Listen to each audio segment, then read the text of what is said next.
آج کل آپ کو پتا ہے وہ چونکہ پائلٹ جو کی بھی گیس نہیں رہتی ہے تو وہ گیزر بھی رات کو بند ہو جاتے ہیں، ورنہ پہلے جو لوڈ شیڈنگ ہوا کرتی تھی نا اس میں پائلٹ بند نہیں ہوتا تھا، اتنی گیس ضرور رکھتے تھے تو رات کو جب صبح فجر کے وقت جب گیس واپس آتی تھی تو دوبارہ گیزر، اب تو روزانہ گیزر بھی آن کرنا پڑتا ہے۔ آٹومیٹک تو تھوڑے لوگ ہی افورڈ کر سکتے ہیں، اتنے مہنگے ہیں۔ تو یہ چیزیں ضرور ہیں۔ باقی یہ توہمات ہیں کہ جی گھر کی منڈیر پہ کوا بیٹھ جائے تو مہمان آ رہا ہے، کالی بلی راستہ کاٹ دے تو یہ کوئی نحوست ہے، شیشہ ٹوٹ جانے کو نحوست سمجھتے ہیں۔ اچھا کہتے ہیں جوتی پہ جوتی چڑھی ہو تو سفر لکھا ہے، تو میں اکثر کہتا ہوں میری جوتی پہ جوتی چڑھا دیں آپ روزانہ کے لیے، میں تو جاتا ہی نہیں ہوں کہیں، اس طرح سفر نہیں ہوتا۔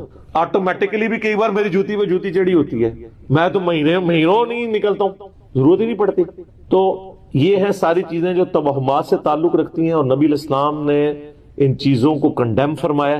قرآن حکیم میں واضح آیت ہے، سورہ بنی اسرائیل میں 36 نمبر آیت، جو 10 کمانڈمنٹس آئی ہیں نا، 9th کمانڈ ہے، وَلَا تَقْفُ مَا لَيْسَ لَكَ بِهِ عِلْمٍ إِنَّ السَّمْعَ وَالْبَصَرَ وَالْفُؤَادَ كُلُّ أُولَئِكَ كَانَ عَنْهُ مسؤولا۔ اے انسان کسی چیز کی پیروی اس وقت تک مت کر جب تک کہ تیرے پاس اس کے بارے میں ڈیفینیٹ علم نہ آ جائے۔ بے شک کان، آنکھیں اور عقل، دل یا دماغ کوئی بھی چیز، عقل، اس کے بارے میں تم سے پوچھا جائے گا۔ ان 3 چیزوں کو استعمال کر کے تم نے حق بات تک پہنچنے کی کوشش کیوں نہیں کی؟ اور یہ زلزلہ کیوں آتا ہے؟ اور یہ گائے نے ایک سینگ کے اوپر زمین اٹھا رکھی ہے، جب تھک جاتی ہے دوسرے پہ اٹھاتی ہے تو زلزلہ آ جاتا ہے۔ اب یہ توہمات ہے، وہ کتنی بڑی گائے ہے، کدھر ہے، سب جھوٹ ہے۔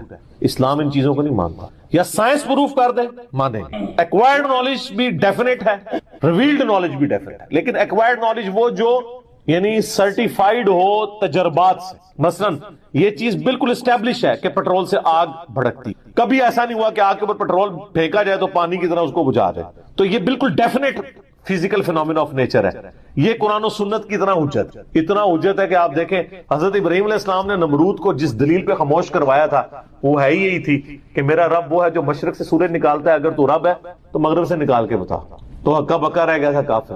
اب یہ سائنٹیفک ایک فینومینا تھا جو حضرت ابراہیم علیہ السلام نے سامنے پیش کیا۔ اللہ تعالیٰ کے جو یہ فزیکل فینومینا ہیں اتنے محکم ہیں کہ کبھی کبھار ہی ٹوٹتے ہیں۔ آگ ایک ہی دفعہ ٹھنڈی ہوئی ہے ابراہیم علیہ السلام کے لیے، روز روز تو نہیں ہوتی۔ کعبے کو بھی اللہ تعالیٰ نے ابرا کے لشکر سے ایک ہی دفعہ بچایا ہے، اس کے بعد تو یزید کے دور میں خانہ کعبہ کے اوپر چڑھائی ہوئی ہے اور غلاف کعبہ کا کچھ حصہ جل گیا، اس کے بعد پھر حجاج بن یوسف کی چڑھائی کے دوران خانہ کعبہ کی دیوانیں منہدم ہو گئی، کچھ نہیں ہوا۔ واقعہ حرہ میں مدینہ شریف کی حرمت پر مال ہوئی۔ دنیا پر قدر ایفرٹ، آپ لاکھ کہتے رہے بزرگوں نے دنیا کا نظام سنبھالا ہوا ہے، کوئی فرق نہیں پڑتا۔ یہ چیزیں بقدر ایفرٹ چل رہی ہوتی ہیں۔ باقی یہ جتنے توہمات ہیں کہ شام کے وقت جناب وہ آپ جھاڑو نہیں دے سکتے، کیوں نہیں دے سکتے؟ کامن ہے، ناخن نہیں کاٹ سکتے۔ اور میں نے تو گھروں میں لڑائیاں ہوتی دیکھی ہیں اس بات کے اوپر، خاوند بیویوں کو ڈانٹ رہے ہیں، مائیں بچوں کو ڈانٹ رہی ہیں، رات کے وقت کو ناخن کاٹ لے، اور ان سے پوچھیں کہاں لکھا ہوا ہے تو نہ ان کو پتا نہ ان کو بتانے والوں کو پتا، سارے سنا کے سننی ٹنی پڑھ پڑھا کے سننی بڑھو۔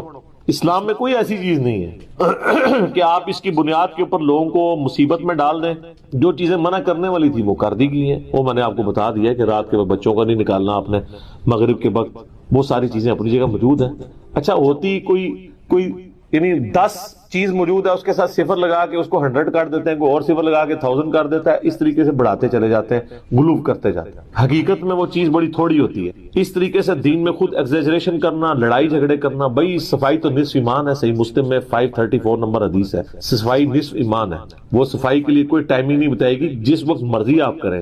اچھا جن چیزوں میں ٹائمنگ بتائی تھی اس میں کوئی فالو نہیں کرتا۔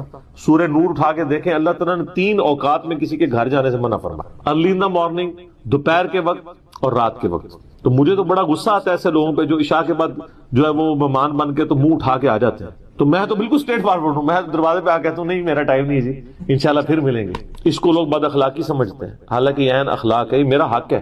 مس بیل نے بار بار دینا ایک بہت ہے، مجھے ضرورت ہوگی میں دوبارہ کال کر لوں گا، اگر نہیں کرنی 50 کے بعد ملی۔ آپ کو کسی نے حق نہیں دیا کہ آپ میری زندگی میں انٹرفیئر کریں۔ بخاری مسلم میں حدیث ہے، نبی علیہ السلام فرمایا اگر کوئی کسی کے گھر میں جھانک رہے نا اور وہ آگے سے نیزہ مار کے اس کی آنکھ بھی نکال دینا، اس پہ کوئی قدغن نہیں۔ آپ اسے بد اخلاقی سمجھیں گے کہ یار وہ جھانکنے سے کیا ہو گیا تھا، آنکھ نکال دی، بھئی اسلام تو یہی کہتا ہے سختی۔ خود نبی علیہ السلام نے ایک صحابی کو یہ کہہ دیا تھا کہ اگر میں جان رہا ہوتا تو میں تیرے ساتھ کر دیتا۔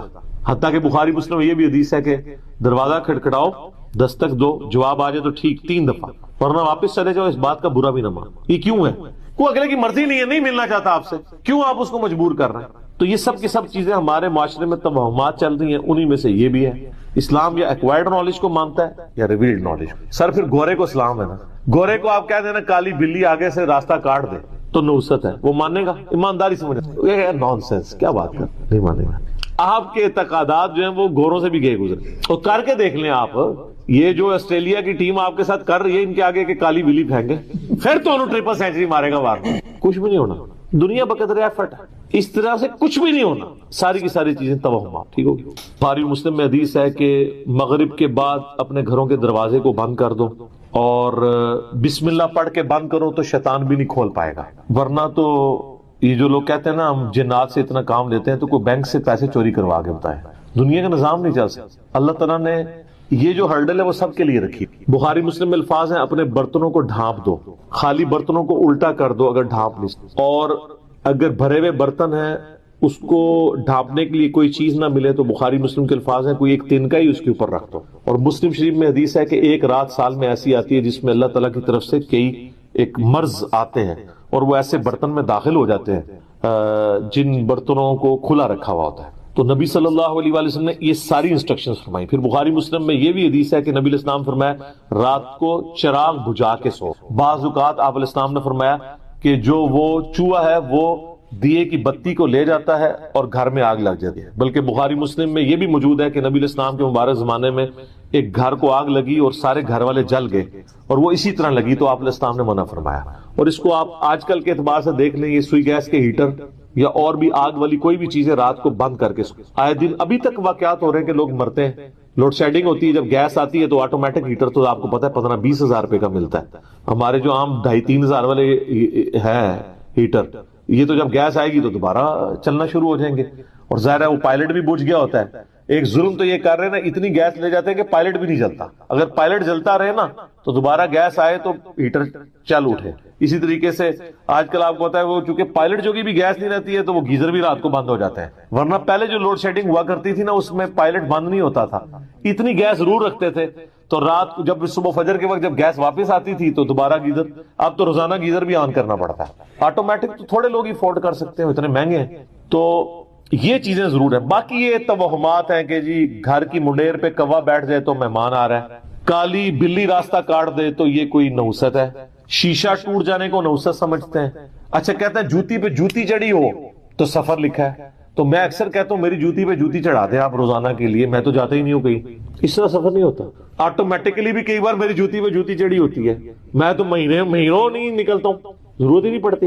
تو یہ ہیں ساری چیزیں جو توہمات سے تعلق رکھتی ہیں، اور نبی علیہ السلام نے ان چیزوں کو کنڈیم فرمایا۔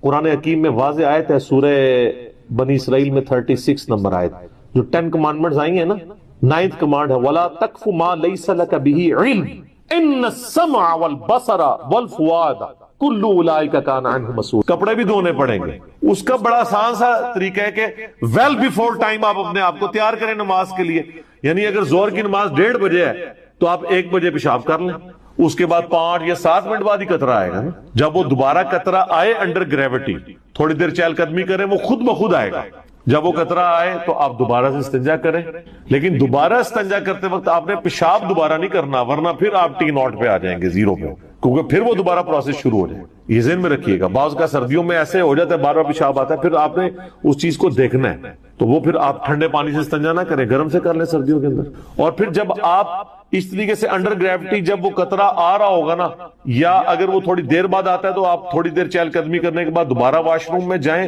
اور اپنے آپ شرمگاہ کو اس طریقے سے سونت لیں کہ اس کو آپ جس طریقے سے، یعنی آپ گائے کا دودھ دھویا جاتا ہے اس طریقے سے آپ شرمگاہ کو سونتے تو وہ قطرہ باہر نکل جائے گا، لیکن وہ فوراً نہیں، تھوڑی دیر بعد 5-7 منٹ، پھر آپ کو سکون ہو جائے گا۔ میں کتنے لوگوں کو، نوجوانوں کو بتایا ان کے مسئلے حل ہو گئے، ان کو دوبارہ قطرہ نہیں آتا۔ یہ جو کہتے ہیں نا کمزوری ہے، دوائی شوائی، یہ اس کی ضرورت ہی نہیں سر، یہ تو اللہ نہ کرے کوئی بیماری ہے تو لاکھوں میں کسی ایک بندے کو ہوتی ہے، اگر کسی کو وہ بیماری ہو جائے پھر اس کے لیے یہ ہے کہ وہ ایک نماز کے لیے ایک وضو کرے گا، نیچے انڈر ویئر پہنے، انڈر ویئر میں بھی اندر جو ہے وہ رکھے ٹیشو پیپر، کیونکہ قطرہ آئے گا تو ظاہر ہے وہ ناپاک ہوگا، تو اس قطرہ آنے سے باقیوں کا اگر آیا تو وضو ٹوٹے گا، اس کا وضو اس نماز کے لیے نہیں ٹوٹے گا، ایک وقت میں ایک نماز پڑھ لے، اس کے بعد وہ باہر نکل کے اس ٹیشو پیپر کو ریموو کر دے۔ جن کو مسلسل یہ مسئلہ رہتا ہے ٹیشو پیپر چینج کرتے رہے، وہ اس طریقے سے چلاتے رہے۔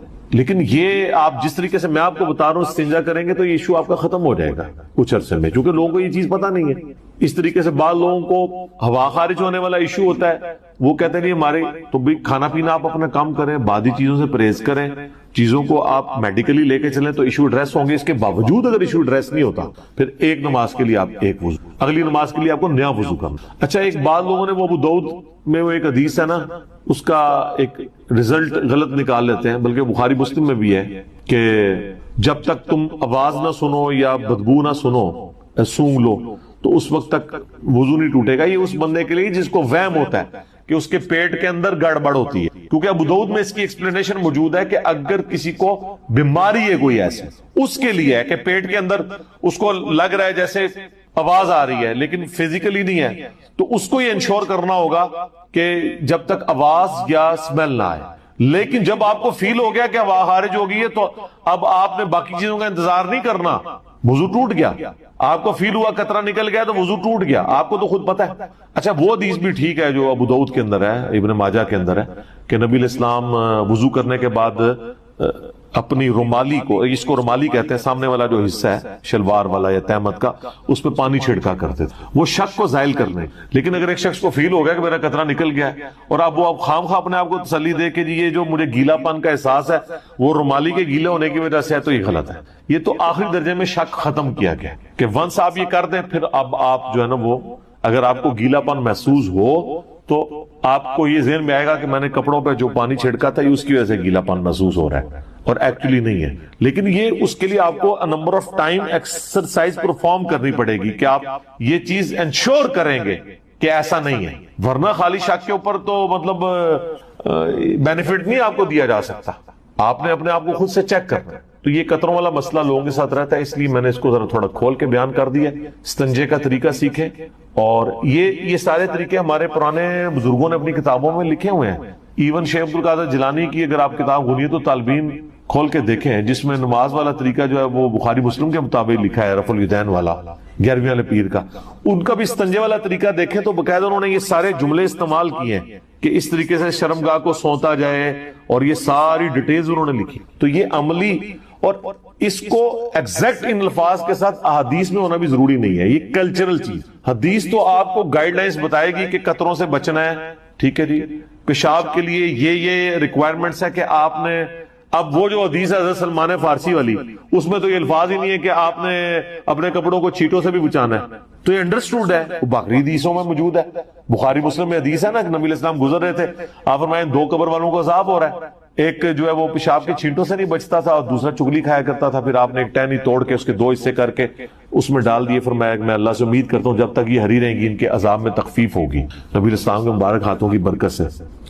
تو وہ پیشاب کے چھینٹوں سے بھی بچنا ہے آپ، اور اصل مقصد پیشاب کے چھینٹوں سے بچنا ہے۔ یہ جو کہتے ہیں کھڑے ہو کے پیشاب کرنا، بیٹھ کے پیشاب کرنا، یہ ٹھیک ہے کہ عمومی سنت نبی علیہ السلام کی بیٹھ کے، اس میں میرا کلپ ریکارڈڈ ہے، لیکن اگر کہیں پہ مرد کو کھڑے ہو کے پیشاب کرنا پڑتا ہے تو وہ بخاری میں حدیث ہے کہ نبی علیہ السلام نے کیا ہے۔ امام ترمذی نے باقاعدہ پہلے بیٹھ کے پیشاب کرنے والی حدیث لی ہے، اس کے بعد انہوں نے چیپٹر بنایا کہ اس میں رخصت کا بیان کہ آپ کو اجازت ہے کہ مرد کھڑے ہو کے پیشاب کر سکتا ہے۔ یہ تو کتنی مرد کے لیے کتنی سہولت ہے۔ آج کل آپ ملٹی نیشنل ہوٹلوں میں، آپ ایئرپورٹس کے اوپر دیکھیں، مردوں کے کھڑے ہونے کی پیشاب کی جگہ بنی ہوتی ہے، آپ بڑے احتیاط سے پیشاب کریں، آپ کو چھینٹے بھی نہیں پڑتے، اور اگر آپ کو چھینٹے پڑ رہے ہیں تو بیٹھ کے پیشاب بھی کرنا منع ہوگا۔ اگر آپ ایسی پتھریلی زمین پہ کر رہے ہیں کہ آپ کے اوپر پڑ رہے ہیں تو اس سے بہتر ہے آپ کسی اونچی جگہ پہ کھڑے ہو کے پیشاب کر لیں مرد کے لیے۔ اس لیے نبی علیہ السلام نے لاٹھی بھی ساتھ رکھی ہوتی تھی، آپ پہلے زمین کو نرم کرتے تھے۔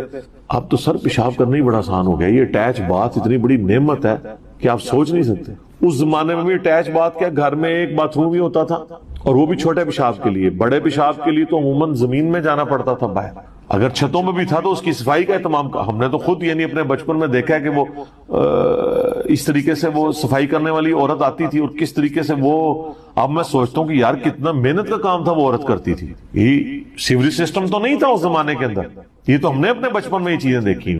گاؤں ایریا میں تو ابھی بھی آپ چلے جائیں، وہاں پہ خطرہ بھی، اب رات کے وقت اگر آپ کو باہر جانا پڑ جائے یہ بھی خطرہ ہوگا کوئی بچھو نہ لڑ جائے، کو سانپ نہ کاٹ جائے، کتنے ایشوز ہیں وہاں پہ. یقین کریں پیشاب کرنا بھی ایک ایکٹیویٹی ہوتی ہے. یہاں پہ ایک بات یاد رکھیے گا، صحیح مسلم میں حدیث ہے کہ جب دو خبیث چیزیں آئی ہوئی ہونا تو نماز قبول نہیں ہوتی. ایک پیشاب اور ایک پخانہ، گندگی والی چیز ہے. پیشاب اور پخانے کو آپ روک کے نماز نہیں پڑھ سکتے، لیکن اس صورت میں جب اس کی شدت زیادہ ہو کہ نماز میں آپ کا دھیان لگا رہے. تھوڑا بہت کسی کو پیشاب آیا جس کو وہ روکنے میں اس کو کوئی تردد نہیں، کوئی تکلیف نہیں، کوئی توجہ نہیں بٹے گی، الٹا وہ یہ سوچ رہا ہے کہ اگر میں نے پیشاب کیا تو میں تو اب نماز پھر پونے گھنٹے بعد ہی پڑھوں گا، پھر مجھے قطرہ آئے گا، میں کیا کروں. یہ ایسے شخص اگر وقتی طور پہ ہلکا سا پیشاب رو کے وہ نماز پڑھ لے گا، اس کی نماز درست ہے. لیکن شدت کے ساتھ آیا تو پھر نہیں. وہ تو مسلم شریف میں حدیث ہے، عبداللہ بن عمر کے سامنے کھانا لا کے رکھا گیا، اقامت شروع، انہوں نے کہا نماز تو میں نہیں، بعد میں پڑھوں گا، پہلے کھانا کھاؤں گا. نبی اسلام نے ہمیں حکم دیا کہ جب کھانا سامنے آ جائے تو پہلے کھانا کھانا ہے، نماز بعد میں پڑھوں گا.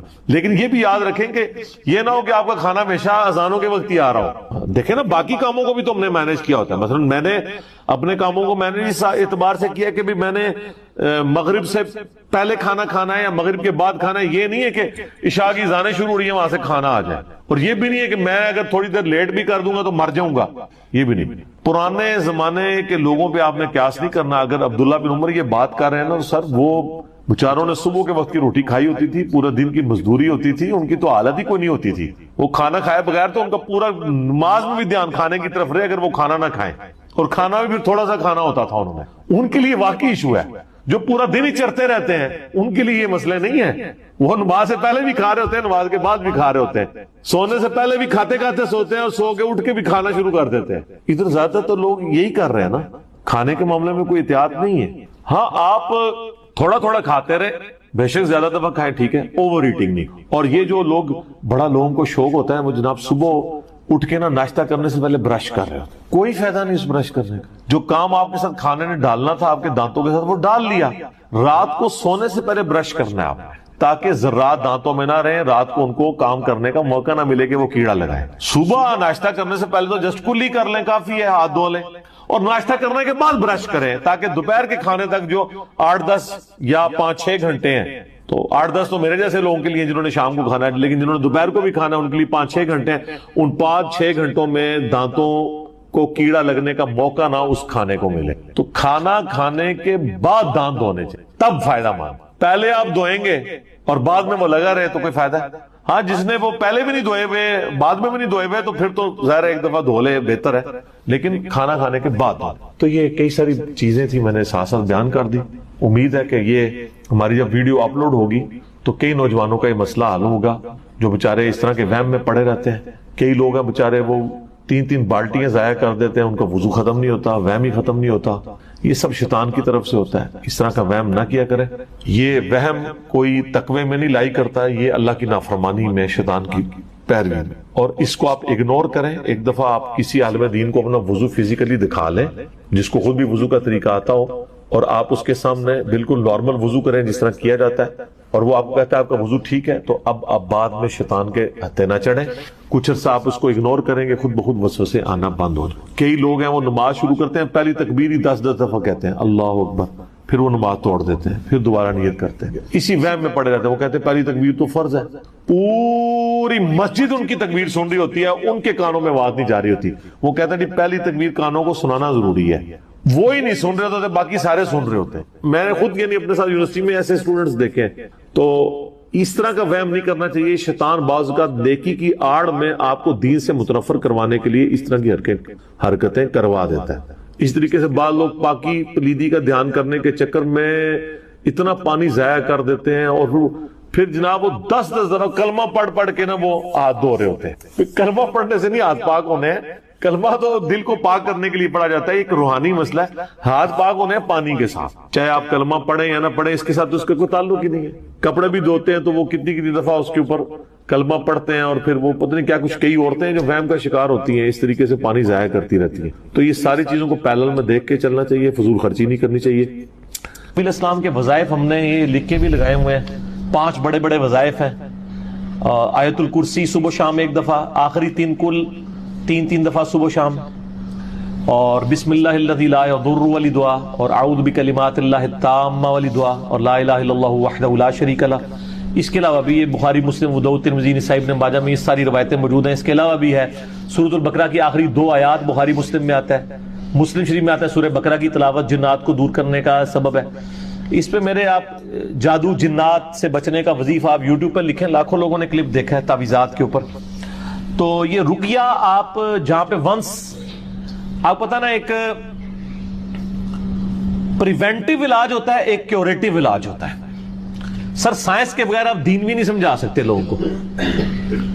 پریونٹیو علاج یہ ہوتا ہے کہ بیماری ہونے سے پہلے آپ علاج کر لیں, جیسے کہ ویکسینیشن ہے. کیوریٹیو علاج یہ ہوتا ہے کہ جب بیماری ہو جائے پھر وہ ویکسین سے علاج نہیں ہوتا, بلکہ بیماری بڑھ جاتی ہے کیونکہ وہ اسی بیماری کے جراثیم ہوتے ہیں.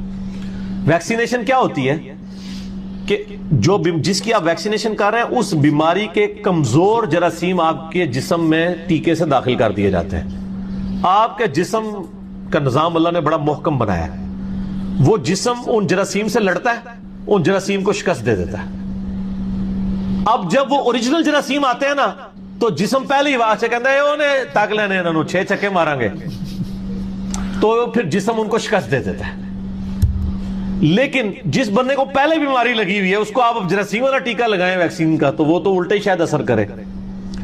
تو اس لیے کیوریٹیو علاج یہ ہوتا ہے کہ وہ پھر ڈیفرنٹ اینٹی بایوٹک سے باقی چیزوں سے. اسی طریقے سے جو رقیہ ہے یہ بھی کیوریٹیو علاج ہے, یہ پریونٹیو نہیں ہے. پریونٹیو تو یہی والا علاج ہے, آخری 3 سورتیں پڑھ کے رات کو سونے سے پہلے بخاری مسلم میں آتا ہے المعوذات, 3 پناہ دینے والی صورتیں 3 دفعہ پڑھ کے پھونک کے تو اپنے جسم پہ مل کے نبی علیہ السلام سویا کرتے تھے. میرے بلو کارڈ کے اندر بھی یہ ذکر موجود ہے, بلکہ یہ ہم نے علیحدہ سے اب ایک 5 وظائف والا یہ کارڈ علیحدہ سے بھی اورنج کارڈ بھی لانچ کر دیا ہے, تاکہ یہ کوئی 25-27 اذکار نہیں کر سکے, یہ 5 تو کم از کم کرے نا اورنج کارڈ والا. یہ اورنج کارڈ ہی لگایا ہوا ہم نے, تو یہ کر لیں کافی ہے, صبح شام ایک دفعہ یہ وظیفے کر لیں. تو پھر تو آپ کو کسی عامل کے پاس جانا پڑے گا, اور وہ لوگوں نے تجربات کے ذریعے حاصل کیا. صحیح مسلم میں حدیث ہے تم میں سے جو کوئی اپنے بھائی کو نفع پہنچا سکتا ہے وہ پہنچائے. صحیح مسلم میں حدیث ہے تم اپنے زمانے جاہلیت کے دم مجھ پر پیش کرو, اگر ان میں شرکی الفاظ نہیں تو اب بھی ان کو ویسے ہی کرتے رہو. اسی طریقے سے مسلمانوں نے بھی تجربات سے چیزیں حاصل کی ہیں کہ قرآن حکیم میں جو جادوگروں اور موسیٰ علیہ السلام کا واقعہ ہے نا وہ قرآن پاک میں کئی جگہ ہے جس میں جادوگر شکست کھا گئے, موسیٰ علیہ السلام کو اللہ نے فتح دی. ان آیات کی اگر تلاوت کر کے رقیہ کیا جائے, آلریڈی جن لوگوں پہ جادو ہوا ہے, کہیں پہ خون کے چھینٹے گرتے ہیں اور کپڑے کٹ جاتے ہیں اور سارے معاملات ہوتے ہیں. ویسے پاکستان میں تو ہر گھر میں ہی جادو لوگ کلیم کر رہے ہوتے ہیں, وہ نہیں ہوتا, کوئی کیس ہوتا ہے, یہ تو وہمی قوم ہے نا. تو وہ پھر رقیہ کرتے ہیں. باقی یہ وہ کالی مرغی ذبح کر کے اس کا خون گرانا اور یہ تو ساری فضول چیزیں. صحیح العقیدہ جو مشرک نہ ہو, شرک کرنے والا نہ ہو, موحد ہو, اس سے علاج کروایا جائے اور یعنی کارگر ہے. یہاں پہ بھی ہمارے پنڈی شہر میں وہ کون سے ہیں جی, اقبال سلفی صاحب, یعنی وہ کافی پوری دنیا ان کے پاس آتی ہے, ان کے یوٹیوب پہ کلپ بھی رکھے ہیں, آپ اقبال سلفی لکھیں تو وہ کافی رقیہ کرتے ہیں. یہاں بھی جیلم میں بھی ان کے سٹوڈنٹس موجود ہیں, تو فی سبیل اللہ کرتے ہیں. آپ پیسے نہیں آپ سے لیتے, آپ خود اپنی مرضی سے دینا چاہیں تو نہ بھی نہیں کریں گے, وہ تو ہم ہی ہیں جو نہ کر دیتے ہیں. تو ظاہر لوگ تو کرتے ہیں, پیسے دیتے ہیں, ماشاءاللہ کروڑ پتی ہو چکے ہیں وہ, لیکن ان کے اوپر کوئی فتویٰ نہیں. وہ پیسے لے بھی لینا تو صحیح بخاری میں حدیث موجود ہے کہ وہ سورۃ الفاتحہ دم کرنے کا معاوضہ لیا تھا. رقیہ کا معاوضہ جائز ہے, لیکن اگر کوئی فی سبیل اللہ کرتا ہے وہ بہت اچھا ہے, ٹھیک ہے, تو جواز ہے. تو میں یہ نہیں کہہ رہا کہ میں کسی کی روزی روٹی کیوں بند کروں جو حلال طریقے سے چل رہی ہے. تو وہ اگر کوئی چلانا چاہتا ہے چلائے, تو باقی وہ باقیوں سے بہتر ہے, مانگتے نہیں ہیں, مفت علاج کریں گے, آپ دے دیں گے تو لا تما لا جمع لا منع. لا تما کہتے ہیں لالچ نہیں ہے, لا جمع جمع نہیں کرتے, یہ تو خیر ان کو ہی پتا ہوگا, اور لا منع منع بھی نہیں کرتے. ٹھیک ہو گیا, ٹھیک. تو وہ کروائیں جی ایسے لوگوں سے جن کو مسئلہ ہے. باقی ان کے پاس نہ جائیں جو قبرستان لے جاتے ہیں اور وہ جی کالی بکری کالی مرغی لے آئے اور یہ, اور پھر خاندان میں آپس میں پھوٹ ڈلواتے ہیں, نہیں فلانے نے کرائے تعویذ, فلانے نے کرائے ہوئے ہیں. اس طرح کسی کو کوئی نہیں پتا چلتا. بھائی وہ وظائف کی اہمیت اپنی جگہ ہے, لیکن اللہ تعالیٰ نے دنیا کو اسباب کے ساتھ جوڑا ہوا ہے. یہ نہیں ہے کہ آپ غلط حرکتیں کریں اور پھر وظائف ڈھونڈتے پھریں. آپ اپنی زندگی کا خود احتساب کریں کہ آپ معاملات کو کس طرف لے کے جا رہے ہیں, کیوں آپ نے اپنے اوپر اتنا زیادہ قرضہ چڑھا لیا ہے. تو وظائف تو بہت سارے ہیں پڑھنے کے لیے، میرے یوٹیوب کے اوپر کئی کلپس وظائف کے اوپر موجود ہیں. اسپیسیفکلی قرضہ اتارنے کے لیے مولا علی رضی اللہ تعالیٰ عنہ علیہ السلام کے بارے میں ایک حدیث ہے، جامعہ ترمذی میں یہ حدیث ہے. سیدنا علی کے پاس ایک مکاتب آتا ہے. مکاتب اس غلام کو کہتے تھے جو کتابت کر لیتا تھا اپنے مالک کے ساتھ اس شرط پہ کہ میں اتنے عرصے میں تمہیں اتنا مال دوں گا تو تم نے مجھے آزاد کر دینا ہے. ایک تو ہے نا کہ غلام کو پیسے دے کے دوسرا مالک خرید لے، ایک یہ غلام کہتا ہے کہ جی میں آزاد ہونا چاہتا ہوں اور کوئی پیسے دے کے مجھے آزاد نہیں کروا رہا. جس طرح کہ سیدنا بلال کو سیدنا ابوبکر نے آزاد کروایا، صحیح بخاری میں آتا ہے. حضرت عمر کہتے تھے ابوبکر ہمارے سید ہیں جنہوں نے ہمارے سید بلال کو آزاد کروایا رضی اللہ عنہم اجمعین وعلیہم السلام اجمعین. تو بعض اوقات غلام بھی اپنے مالک سے کہتا تھا کہ میں اتنے عرصے میں کمائی کر کے تمہیں اتنا مال دے دوں گا تم مجھے آزاد کر دو. یعنی جب غلامی کا سسٹم چل رہا تھا، اب تو یہ ایبسولیٹ ہو چکا ہے، تو اسے کہا جاتا تھا مکاتب، یعنی جو کتابت کر لیتا تھا. تو ایک مکاتب سیدنا علی کے پاس آیا اور کہا کہ میں نے جو اپنے مالک سے کمٹمنٹ کی تھی کہ اتنا میں مال دے کے تو اپنی گردن چھڑوا لوں گا، تو میں تو وہ نہیں ادا کر سکا، تو مجھے آپ میری کوئی مالی مدد کریں. مولا علی نے کہاں سے مالی مدد کرنی تھی، وہ تو خود زہد کی زندگی گزار رہے تھے. تو انہوں نے کہا کہ میں تمہیں ایک دعا ایسی سکھا دیتا ہوں جو نبی الاسلام نے مجھے سکھائی تھی، اگر تیرا پہاڑوں کے برابر بھی قرضہ ہوا نا تو اللہ تعالیٰ تیرے لیے کوئی سبیل بنا دے گا. تو وہ دعا پھر انہوں نے سکھائی، اللہم اکفنی بحلالک عن حرامک، اے اللہ تو میرے لیے کفایت کر جا حلال کے مال کے ذریعے سے حرام سے مجھے بچاتے ہوئے، وَأَغْنِنِي بِفَضْلِكَ عَمَّنْ سِوَاكَ، اور تو مجھے غنی کر دے اپنے فضل سے اور اپنے سوا ہر ایک سے مجھے یعنی غنی کر دے، اپنا ہی محتاج مجھے رکھ. کہ جو شخص صبح کے وقت 10 دفعہ دروشی پڑھ لے اور 10 دفعہ شام کے، قیامت والے دن اسے میری شفاعت نصیب. تو یہ بڑا آسان ہے، 10 دفعہ اللہم صلی علی محمد وعلی آل محمد پڑھنے میں کتنا ٹائم لگتا ہے. باقی اللہ تعالیٰ نے ڈیٹم لیول کے اوپر تو آپ پہ ویسے ہی یہ لازمی کر دیا ہے. نماز میں ہم دروشی پڑھ ہی رہے ہوتے ہیں، ہر نماز میں پڑھ رہے ہوتے ہیں. دروشی کے بغیر تمہاری نماز ہی مکمل نہیں ہوتی. اور ہماری نماز تو ہم تو دعائے قنوت کے بعد بھی دروشی پڑھتے ہیں، صحیح سند سے ثابت ہے. نماز جنازہ میں بھی دروشی پڑھتے ہیں، ہر جگہ درود شریف ہے. مسجد میں داخل ہوتے وقت درود شریف، وہ حدیثیں موجود ہیں، وہ میں نے اس لیکچر میں ساری حدیثیں بتائی ہیں. ہر خطبے کے آغاز میں درود شریف ہے، جس مجلس میں نبی علیہ السلام کا ذکر ہو وہاں پہ درود شریف ہے. مولا علی علیہ السلام سے حدیث ہے جامعہ ترمذی میں صحیح سند کے ساتھ کہ نبی صلی اللہ علیہ وآلہ وسلم نے فرمایا وہ شخص کنجوس ہے جس کے سامنے میرا ذکر ہو اور مجھ پر درود نہ پڑے، اللہم صلی علی محمد وعلی آل محمد. اور ترمذی میں ایک حدیث ہے وہ شخص تباہ و برباد ہو جائے جس کے سامنے میرا ذکر ہو اور مجھ پر درود شریف نہ پڑے، اللہم صلی علی محمد وعلی آل محمد. اور اس کے علاوہ سنن طبرانی میں بھی ایک روایت ہے، اس روایت کی صحت پہ اختلاف ہے، لیکن کیونکہ کچھ محدثین اسے صحیح سمجھتے ہیں اس لیے میں ضرور بیان کرتا ہوں کہ جو شخص روزانہ 100 دفعہ درود شریف پڑھے تو قیامت والے دن اللہ تعالیٰ اسے شہیدوں کے ساتھ اٹھائے گا اور اس کی دونوں آنکھوں کے درمیان لکھا ہوگا کہ یہ شخص منافقت اور دوزخ کی آگ سے بری. 100 دفعہ درود شریف، میری تو کوشش ہوتی ہے کہ 100 دفعہ درود شریف روزانہ کم از کم ضرور پڑھا جائے. اگر کوئی روزانہ نہیں پڑھ سکتا 10 دفعہ تو پڑھ لیں. اور نبی الاسلام کے آپ اکثر وظائف دیکھیں گے وہ 100 دفعہ ہی ہیں، اکثر وظائف جو زیادہ تعلیم کیے گئے. جیسے بخاری مسلم میں حدیث ہے کہ جو شخص 100 دفعہ پڑھ لے سبحان اللہ و بحمدہ تو اس کے سارے گناہ معاف کر دیے جائیں گے چاہے سمندر کی جھاگ کے برابر ہو. اور جو شخص صبح شام 100 دفعہ یہی پڑھے تو قیامت دن اس سے بڑھ کے کوئی عمل نہیں لے کے آ سکتا سوائے اس کے کہ جو اس سے زیادہ وہ کلمات پڑھ لے. 100 کا دفعہ. پھر بخاری میں 70 دفعہ استغفار کا ذکر ہے. پھر تسبیح فاطمہ بھی جو ہے 100 دفعہ ہے، 33 دفعہ سبحان اللہ، 33 دفعہ الحمدللہ، 34 دفعہ اللہ اکبر، یا 33 دفعہ اللہ اکبر. اور 100 کا عدد پورا کرنے کے لیے بخاری مسلم میں آتا ہے لا الہ الا اللہ وحدہ لا شریک لہ لہ الملک ولہ الحمد وہو علی کل شیء قدیر. تو یہ سارے 100 والے ہیں. زیادہ تو آپ جتنا مرضی پڑھیں. جامعہ ترمذی میں حدیث ہے قیامت والے دن میرے سب سے زیادہ نزدیک وہ شخص ہوگا جس نے دنیا میں مجھ پہ سب سے زیادہ درود شریف پڑھا ہوگا، اللہم صلی علی محمد وعلی آل محمد. تو سب جتنا گڑ ڈالیں گے اتنا میٹھا ہوگا. درود شریف جتنا پڑھیں اتنا ہی کام ہے نبی علیہ السلام کے قرب کا ذریعہ. لیکن صرف درود شریف پہ زور ہو، نبی علیہ السلام کی تعلیمات پہ زور نہ ہو تو یہ غلط ہے. درود شریف کے لیے باوضو ہونا بھی شرط نہیں، یہ اللہ کا ذکر ہے اور ایسا ذکر ہے جس کے لیے کوئی پروٹوکول نہیں. وضو پروٹوکول ہوتا ہے نماز پڑھنے کا، عام اذکار کے لیے کوئی وضو پروٹوکول نہیں ہوتا. ویسے آپ نے رکھنا ہے وہ ضرور کریں لیکن ادروائز ان اذکار کا وہ پروٹوکول اس حوالے سے نہیں ہوتا. تو میری خواہش یہ ہے کہ آپ روزانہ کم از کم 100 دفعہ ضرور درود شریف پڑھیں. اگر نہیں پڑھ سکتے تو صبح فجر کے بعد 10 دفعہ اور 10 دفعہ مغرب کے بعد صبح شام 10 دفعہ پڑھ لیں تاکہ شفاعت رسول صلی اللہ علیہ وآلہ وسلم حاصل ہو. پھر مسلم شریف میں حدیث ہے, بخاری میں بھی کچھ حصہ ہے کہ جو اذان کا جواب دے, یعنی وہی مؤذن والے کلمات رپیٹ کرے, اس کے بعد مجھ پہ درود شریف پڑھے اور الوسیلہ والی دعا مانگے تو میری شفاعت اس کے لیے حلال ہو جائے گی. وہاں بھی درود شریف ہے. صحیح مسلم میں حدیث ہے جو ایک دفعہ 10 درود شریف پڑھے گا اللہ تعالیٰ اس پہ 10 رحمتیں نازل فرمائے گا. سنن نسائی میں حدیث ہے جو ایک دفعہ درود شریف پڑھے گا اللہ تعالیٰ اس پہ 10 رحمتیں نازل فرمائے گا, اس کے 10 درجات بلند کر دے گا, اسے 10 نیکیاں عطا فرمائے گا, اس کے 10 گناہ معاف کر دے گا. اتنی بڑی فضیلت ہے سر, اتنی بڑی فضیلت مجھے بتائیں کس عمل کی ہوگی؟ نفلی عبادات میں افضل ترین عبادت درود شریف. اچھا یہ درود شریف اللہ کی عبادت ہے کیونکہ آپ رجوع اللہ کرتے ہیں, اللہم صلی علی محمد وعلی آل محمد. یہ جو جمعے کے دن کے وظائف ہیں نا, اب وہ آپ یعنی غروب آفتاب جمعرات والے دن اس سے لے کے جمعے کی مغرب تک کر سکتے. یہ نہیں ہوتا کہ جمعے کے دن کوئی کرنا ہو. تو جمعے والے دن درود شریف پڑھنے کی فضیلت ہے.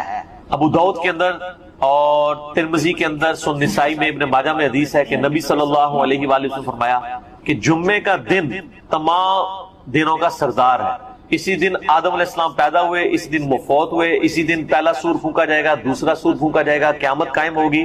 تم جمعے والے دن مجھ پہ کثرت سے درود پڑھو, تمہارا درود مجھ پر پیش کیا جائے گا. تو صحابہ کرام نے جرت کر کے پوچھا یا رسول اللہ صلی اللہ علیہ وسلم جب آپ مر جائیں گے اور آپ کی ہڈیاں مٹی میں مل جائیں گے. سر یہ صحابہ کے الفاظ ہیں جب تک 295C نہیں تھی مدینہ شریف, ورنہ آج کل تو کوئی سوال کر سکتا ہے. صحابہ پہ اللہ کی کروڑوں رحمتیں سوال کیے تو میں عقیدے پتہ چلے.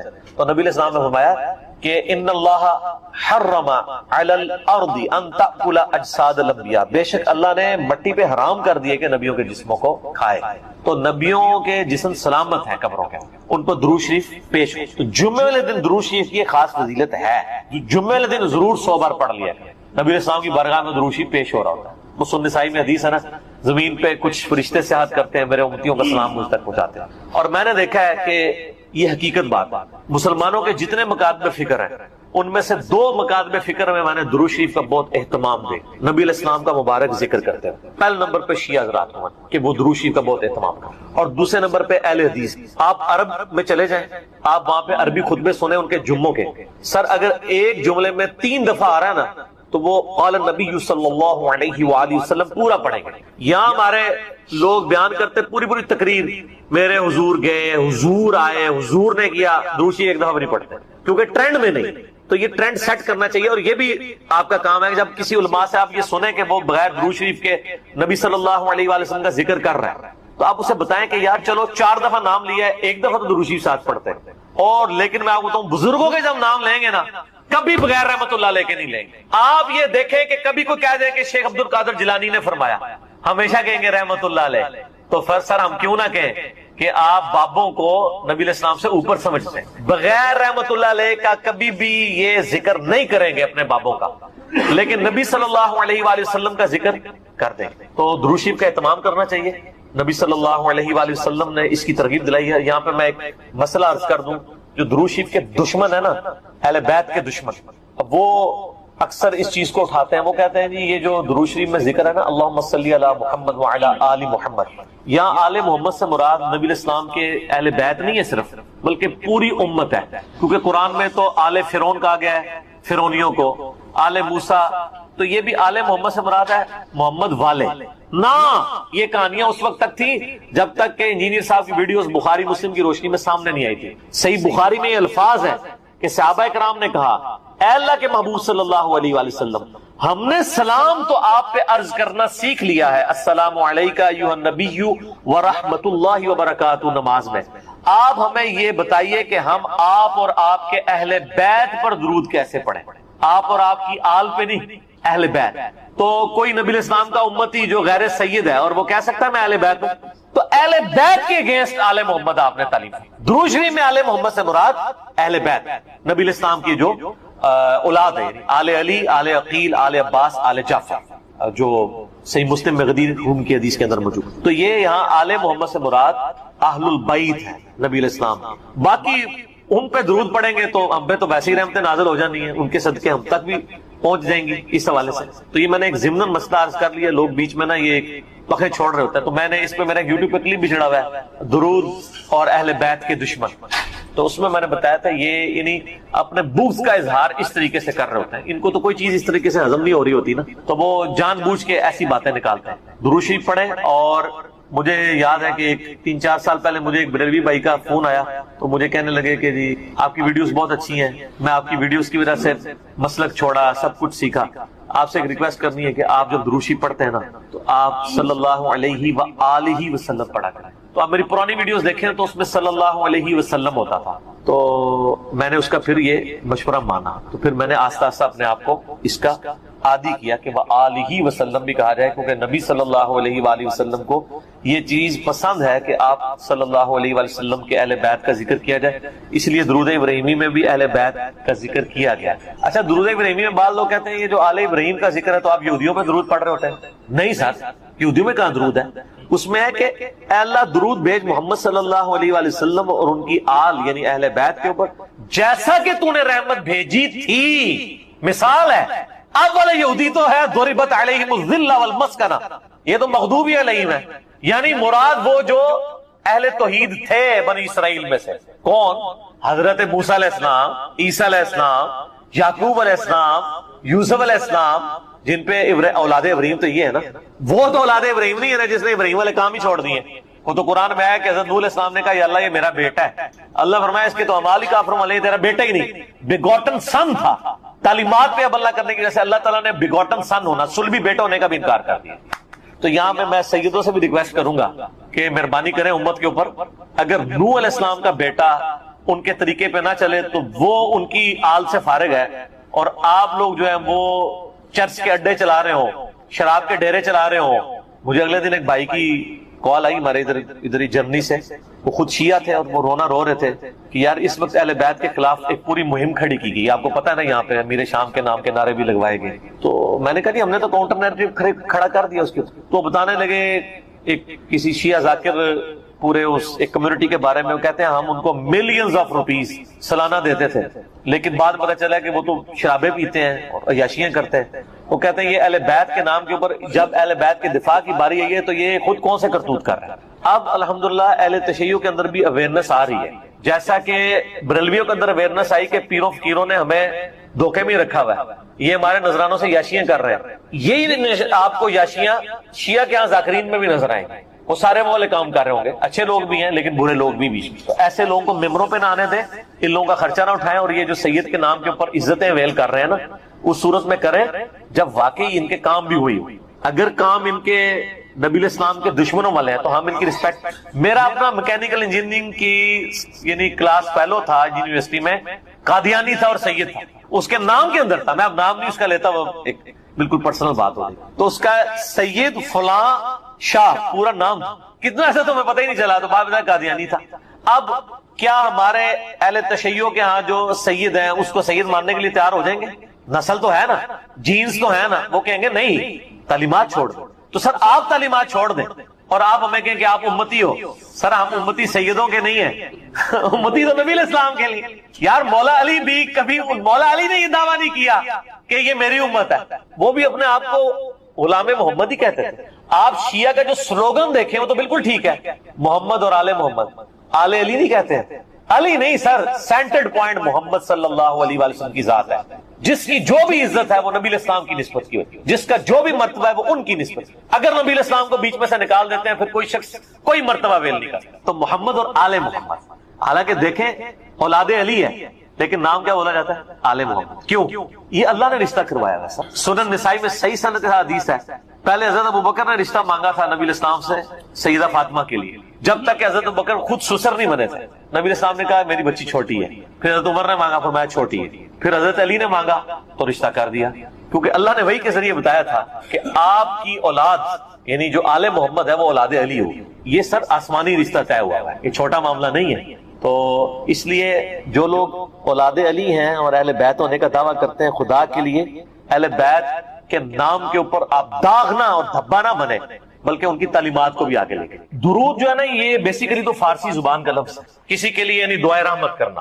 عربی میں جو اس کے لیے اپروپریٹ ورڈنگ آتی ہے وہ صلاۃ و سلام ہے، صلاح دعا کرنے کو، مختلف معنی میں آپ کو اصطلاحی معنی بتا رہا ہوں۔ اور سلام اردو میں بھی استعمال ہوتا ہے کسی کے لیے سلامتی کی دعا کرنا. تو درود شریف بیسیکلی یہ ہے کہ آپ نے اللہ کے محبوب صلی اللہ علیہ وآلہ وسلم کے لیے دعائے رحمت کرنی، اور اس کا حکم اللہ تعالیٰ نے قرآن حکیم میں دیا ہے. سورۃ الاحزاب کی آیت نمبر 56 ہے. اعوذ باللہ من الشیطان الرجیم. اللہ الرحمن ان اللہ وملائکتہ یصلون علی النبی یا ایھا الذین آمنوا صلوا علیہ وسلموا تسلیما. اللہم صل علی محمد وعلی آل محمد کما صلیت علی ابراہیم وعلی آل ابراہیم انک حمید مجید. اللہم بارک علی محمد وعلی آل محمد کما بارکت علی ابراہیم وعلی آل ابراہیم انک حمید مجید. تو اس کا حکم آیا، اور باقی احادیث میں تو پھر درود شریف کے جو فضائل آئے ہیں وہ تو سر زندگیاں چاہیے اس کو بیان کرنے کے لیے. افضل ترین نفلی عبادات میں صحیح مسلم میں حدیث ہے، اللہ کے محبوب صلی اللہ علیہ وآلہ وسلم نے فرمایا کہ جو شخص مجھ پر ایک دفعہ درود شریف پڑھے گا، صلاۃ پڑھے گا، تو اللہ تعالیٰ اس پہ 10 دفعہ درود پڑھے گا، 10 دفعہ رحمتیں اس پہ نازل کر. تو اللہ کی رحمت 10 دفعہ. اللہم صلی علی محمد وعلی آل محمد. اسی طریقے سے اسی کی ایکسپلینیشن سنن نسائی میں ایک حدیث ہے کہ جبرائیل علیہ السلام نے آ کر کہا کہ اللہ کے نبی علیہ السلام آپ اس پہ کیا خوش نہیں ہیں کہ جو بھی آپ کا امتی ایک دفعہ درود پڑھے اللہ تعالیٰ اس پہ 10 دفعہ درود بھیجے گا، اور جو ایک دفعہ سلام پڑھے اس پہ 10 دفعہ سلامتی بھیجی جائے گی. اور سنن نسائی میں ایک اور حدیث ہے کہ نبی علیہ السلام نے فرمایا کہ جو مجھ پر ایک دفعہ درود پڑھے گا اللہ تعالیٰ اس پہ 10 رحمتیں نازل فرمائے گا، اس کے 10 درجات بلند کر دے گا اور اس کے 10 گناہ معاف کر دے گا. اور ایک طریق میں آتا ہے کہ اسے 10 نیکیاں بھی عطا کرے گا. ہماری کئی عبادات کا حصہ درود شریف کو بنا دیا گیا. جامع ترمذی میں حدیث ہے، کنجوس ہے وہ شخص، مولا علی نے یہ روایت کی ہے، جس کے سامنے میرا ذکر ہو اور مجھ پر درود نہ پڑے. اللہم صلی علی محمد وعلی آل محمد. ترمذی اور مسند احمد میں حدیث ہے، تباہ و برباد ہو جائے وہ شخص کہ جس کے سامنے میرا ذکر کیا جائے وہ مجھ پر درود نہ پڑے. اللہم صلی علی محمد وعلی آل محمد. اور یہ تو ڈیٹیل آتی ہے پھر وہ مستدرک الحاکم میں. نبی علیہ السلام وہ ایک سیڑھی پہ چڑھے، کہا آمین، دوسری پہ، تیسری پہ. تو صحابہ نے کہا یہ آپ نے آمین کیوں کہا؟ تو کہا کہ جبرائیل علیہ السلام میرے پاس آئے تھے، انہوں نے کہا تباہ و برباد ہو جائے وہ شخص، ناک خاک آلود ہو اس کی کہ جو آپ کا ذکر سنے اور درود شریف نہ پڑھے. تو میں نے کہا آمین، اللہم صلی علی محمد وعلی آل محمد. دوسری سیڑھی پہ انہوں نے کہا کہ برباد ہو جائے وہ شخص جو ماں باپ دونوں کو یا دونوں میں سے کسی ایک کو بوڑھی حالت میں پائے اور ان کی خدمت کر کے جنت نہ کما سکے. تو میں نے کہا آمین. اور تیسری سیڑھی پہ انہوں نے کہا جو رمضان کا مہینہ پائے اور اپنی مغفرت نہ کروا سکے تو تباہ و برباد ہو جائے وہ شخص. تو میں نے کہا آمین. مسند احمد میں ایک بڑی عجیب حدیث ہے، رکت انگیز. نبی علیہ السلام نے فرمایا جو لوگ کسی مجلس میں شریک ہوں اور بغیر اللہ کا ذکر اور درود کیے کسی بھی مجلس میں ذکر و درود کے بغیر وہاں سے اٹھ جائیں، ایسے لوگ جنت میں بھی داخل ہو گئے نا، وہاں بھی انہیں حسرت ہوگی اس مجلس پہ جو بغیر ذکر و درود. اللہم صلی علی محمد وعلی آل محمد. تو یہ تو اتنے فضائل ہیں کہ آپ بیان کرتے جائیں، یہ تو یعنی نہ ختم ہونے والے ہیں، ان کا کوئی اینڈ نہیں ہے. تو درود اور سلام، صلاۃ و سلام، یہ اللہ تعالیٰ کی طرف سے امت کے لیے ایک بہت بڑا تحفہ ہے. اور اس حوالے سے اگر آپ بخاری مسلم کھولیں نا تو آپ کو ایک حدیث ملے گی. جب یہ آیت نازل ہوئی نا ان اللہ وملائکتہ یصلون علی النبی، تو صحابہ نے کہا یا رسول اللہ ہم نے آپ پر سلام تو سیکھ لیا ہے جو بخاری مسلم میں آتا ہے تشہد، السلام علیکہ ایھا النبی ورحمۃ اللہ وبرکاتہ. آپ ذرا درود بھی سکھائیں. بخاری کے ایک طریق میں آپ ہمیں درود سکھائیں جو ہم محمد اور اہل بیت محمد صلی اللہ علیہ وآلہ وسلم پر پڑھیں. تو پھر آپ نے درود ابراہیمی تعلیم کیا. اور مسلم کے ایک طریق میں آتے ہیں آپ تھوڑی دیر خاموش ہو گئے. صحابہ کہتے ہیں اتنی دیر خاموش رہے کہ ہم نے یہ گمان کیا کاش سوال کرنے والا سوال نہ کرتا. پھر آپ نے تھوڑی دیر بعد کہا کہ وہ سوال کرنے والا کدھر ہے جو درود کا سیگا پوچھ رہا تھا. پھر آپ نے یعنی آپ علیہ السلام پہ وحی نازل. یہ درود ابراہیمی نبی علیہ السلام کو اللہ نے وحی کے ذریعے تعلیم فرمایا. دیکھیں نا جی، درود ابراہیمی وحی کے ذریعے بتایا گیا ہے، اس لیے درود ابراہیمی سے محبت کیا کریں. یہ کوئی وابی درود نہیں ہے. درود نہ سنی ہوتا ہے نہ شیعہ، اور سید بھی نہ سنی ہوتا ہے نہ شیعہ. سید ہوتا ہے اور اسے سید ہی رہنا چاہیے. سنی شیعہ کی تفریق سے اوپر وَسَمَّاكُمُ الْمُسْلِمِينَ مِن قَبْلُ وَفِي هَذَا. نبی علیہ السلام کا اپنا خطبہ صحیح مسلم کے اندر موجود ہے. جابر بن عبداللہ کہتے ہیں، اور یہ حدیث امام باقر علیہ السلام نے روایت کی ہے جابر بن عبداللہ سے، اور امام باقر سے بیان کیے امام جعفر صادق نے. 2005 نمبر ہے صحیح مسلم میں کہ نبی علیہ السلام جب بھی خطبے کے لیے کھڑے ہوتے تو آپ صلی اللہ علیہ وآلہ وسلم فرماتے کہ میں اور قیامت اس طرح ساتھ بھیجے گئے جیسے یہ دو انگلیاں درمیان والی اور شہادت کی انگلی جوڑ کے، کیونکہ آپ علیہ السلام کے بعد تو اب صرف قیامت کی آنی ہے۔ پھر آپ علیہ السلام یہ بھی پڑھتے اما بعد فإن خیر الحدیث کتاب اللہ، آگاہ ہو جاؤ اس کے بعد کہ سب سے بہترین کلام اللہ کی کتاب ہے، وخیر الہدی ہدی محمد صلی اللہ علیہ وآلہ وسلم، اور ہدایت یافتہ راستہ محمد صلی اللہ علیہ وآلہ وسلم کا ہے، وشر الامور محدثاتها، اور بدترین کام وہ ہیں جو دین میں نئے داخل کیے جائیں، وکل محدثۃ بدعہ وکل بدعۃ ضلالہ وکل ضلالۃ فی النار۔ سورہ نسائی میں پوری ڈیٹیل ہے کہ تمام بدعتیں گمراہیاں ہیں، گمراہیاں تمام کی تمام دوزخ میں لے جانے والی۔ اور اس کے علاوہ بھی صحیح مسلم میں ہے نا، وہ نحمدہ ونستعینہ ونستغفرہ، ان الحمد للہ نحمدہ ونستعینہ ونستغفرہ ونعوذ باللہ من شرور انفسنا ومن سیئات اعمالنا من یہدہ اللہ فلا مضل لہ ومن یضلل فلا ہادی لہ واشہد ان لا الہ الا اللہ وحدہ لا شریک لہ واشہد ان محمدا عبدہ ورسولہ۔ بلکہ صحیح مسلم میں حدیث ہے جس خطبے میں شہادت نہ پڑھی جائے وہ ناقص ہے، شہادت یہ والی اشہد ان لا الہ الا اللہ وحدہ لا شریک لہ واشہد ان محمدا عبدہ ورسولہ۔ تو اس کے علاوہ آپ صلی اللہ علیہ وآلہ وسلم سورہ نساء کی پہلی آیت تلاوت کیا کرتے تھے، یا ایھا الناس اتقوا ربکم الذی خلقکم من نفس واحدہ۔ اس کے علاوہ اور آیات بھی آتی ہیں، سورۃ الاحزاب کی آیات بھی آتی ہیں، ترمذی میں وہ روایت کمزور ہے لیکن مسلم شریف میں ایک ہے سورۃ الحشر کی آیات بھی آپ کچھ تلاوت کیا کرتے تھے کہ اے ایمان والو اللہ کا تقوی اختیار کرو اور ہر جان دیکھے کہ اس نے مستقبل کے لیے قیامت کے دن کے لیے کیا بھیجا ہے، یہ والی آیت تلاوت کرتے تھے۔ اور سر اس سے بڑھ کر نبی الاسلام کی تقریر کیا ہوتی تھی وہ زیادہ امپورٹنٹ ہے، وہ صحیح مسلم میں موجود ہے کہ نبی الاسلام جمعے کے دو خطبے ہوتے تھے اور دونوں کے درمیان تھوڑی دیر بیٹھتے تھے اور دونوں خطبے کھڑے ہو کے دیتے تھے اور اس میں لوگوں کو واعظ و نصیحت کرتے تھے اور قرآن سناتے تھے سر۔ اور مسلم شریف میں حدیث ہے کہ نبی علیہ السلام کے ہر جمعے کے خطبے میں سورہ قاف ہوتی ہے، سورت نمبر 50، سورۃ الکہف ہے نا، 15 سے شروع ہو کے 16 میں، یہ 26ویں پارے میں چھوٹی سی سورہ قاف جس میں میرا مسئلہ نمبر 59 ہے، منکرین خدا کو دلائل کے ذریعے دعوت، تو وہ صورت آپ صلی اللہ علیہ وآلہ وسلم، اور یہ یقین کریں بڑی پرفیکٹ ہے فکر آخرت کے اعتبار سے، وہ صورت آپ پڑھتے تھے۔ پھر صحیح مسلم میں حدیث ہے کہ انسان کے فقیہ ہونے کی نشانی یہ ہے کہ اس کی نماز جمعے کی لمبی ہو اور خطبہ مختصر ہو، اور پھر اس کے آگے الفاظ ہیں کہ بعض خطبے تو جادو کا سا اثر رکھتے ہیں، سحر کا سا۔ یہاں کیا ہوتا ہے الٹ، نماز چھوٹی، صرف اہل حدیث ہیں جو صحیح نماز پڑھ رہے ہوتے ہیں، باقی تو مغرور لا رہے ہوتے ہیں، وہ چھوٹی کیوں پڑھاتے ہیں، تقریر اتنی لمبی کر چکے ہوتے ہیں کہ انہوں نے ڈر لگا ہوتا ہے کہ یار جلدی فارغ کریے۔ سر 1:30 بجے جمعے کا ٹائم ہے تو 1:30 بجے مولوی جو ہے نا وہ تھوڑا سا گرم ہونا شروع ہوتا ہے اور جا کے 1:50 کے اوپر جا کے جماعت کھڑی کرتا ہے، تو جماعت میں اس کو پھر ٹینشن پڑی ہوتی ہے، میں پہلے ہی 20 منٹ لیٹ ہوں، نماز کا رگڑا نکال دیتا ہوں۔ حالانکہ میں نے تقریباً 1.5 سال ایک بریلویوں کی مسجد میں جمعہ پڑھایا، اس زمانے میں 2000 کے اندر بات ہے، 2000 سے لے کے 2001 تک میری یعنی نماز جمعے کا ٹائم 1:30 بجے سے میں 1:20 کے اوپر تقریر ختم کر دیتا سنتوں کے وقفے کے لیے، اور جب تقریر ختم کرتا تھا تو اس کے بعد ظاہر ہے وہ حنفی طریقے سے اس وقت پڑھتے تھے نا، سنتوں کے وقفے بعد 1:25 پہ عربی خطبہ شروع کیا، اور بعض اوقات 1 منٹ انتظار کرنا پڑتا تھا کہ وہ پوری 1:30 ہو تو جماعت کھڑی کر 31 تے 32 والی کہانی ختم نہ، وہ کہانی ختم، ٹھیک ہو گیا۔ یہ سر آج ایک کلپ آ رہا ہے مارکیٹ، وہ فرحان بھائی نے تیار کر لیا، وہ انشاءاللہ تعالی انقریب نہ چھوڑا ہے، وہ نا ہی نہ ہے اور اسے وہ نہ 2 آ رہی ہے نا، وہ کلپ ہے نا، مفتی صاحب نا، مفتی صاحب ہے انہوں نے تعریف کی حدیث کی، اور ظاہر ہے ان کا بھی قصور نہیں، ان کے بزرگوں نے تعریف کی ہے تو ہم نے اس کی تھوڑی سی انجینئرنگ کر دی ہے، تو وہ کلپ ہے نا۔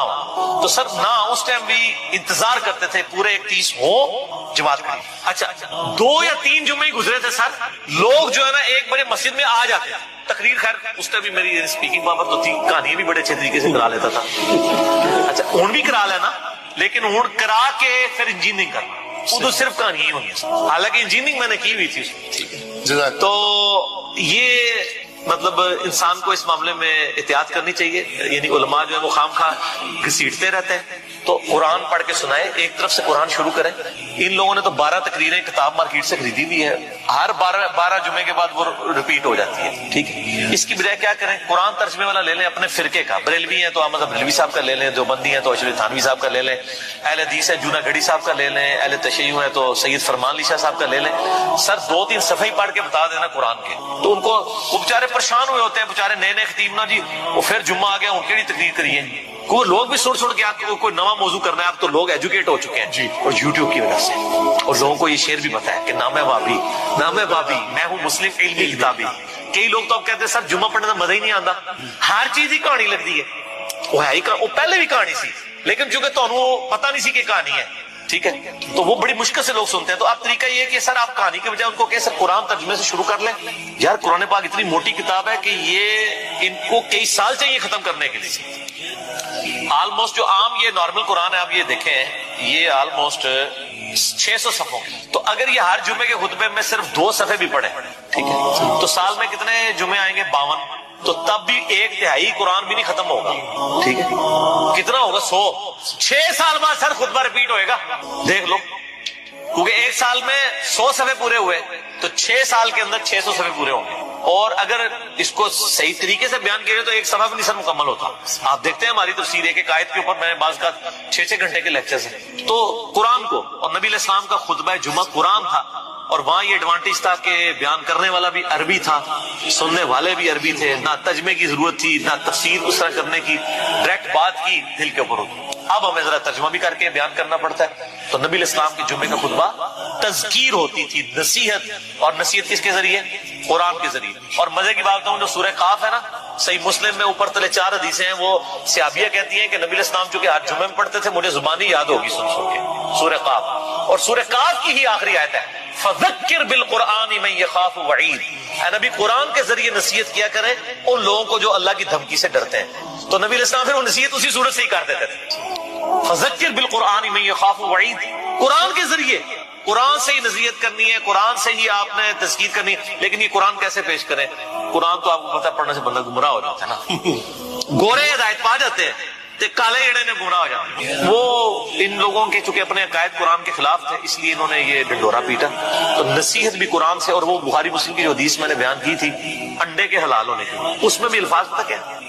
سب سے پہلے جو آتا ہے اس کو اونٹ کی قربانی کا ثواب، اس کے بعد والے کو گائے کا، اس کے بعد والے کو بھیڑ کا، اس کے بعد والے کو مرغی کا، اس کے بعد والے کو انڈے کا، اس کے بعد آگے الفاظ ہے پھر فرشتے جو ہے رجسٹر بند کا، وَيَسْتَمِعُونَ الذِّكْرَ، اور پھر وہ کان لگا کے تذکیر، جو نصیحت کر رہا ہوتا ہے نا وائز، وہ سننا شروع کرتا ہے۔ فرشتے بھی تقریریں سنتے ہیں، ویسے تہاڈیاں گاڑیاں سن کے تو فرشتے بھی ہنستے ہوڑے تھے، بندے ہنس رہے ہیں یار، یقین کریں مجھے تو اب فرشتوں کے اوپر آ رہا ہے۔ یار فرشتے کیا سوچتے ہوں گے یار کہ ان کو اللہ تعالیٰ نے ایک پیغمبر دیا، کتاب محفوظ کی، یہ اس کو چھوڑ کے کہانیاں کرا رہے، بڑا حوصلہ جی فرشتیاں دا، یقین کرو۔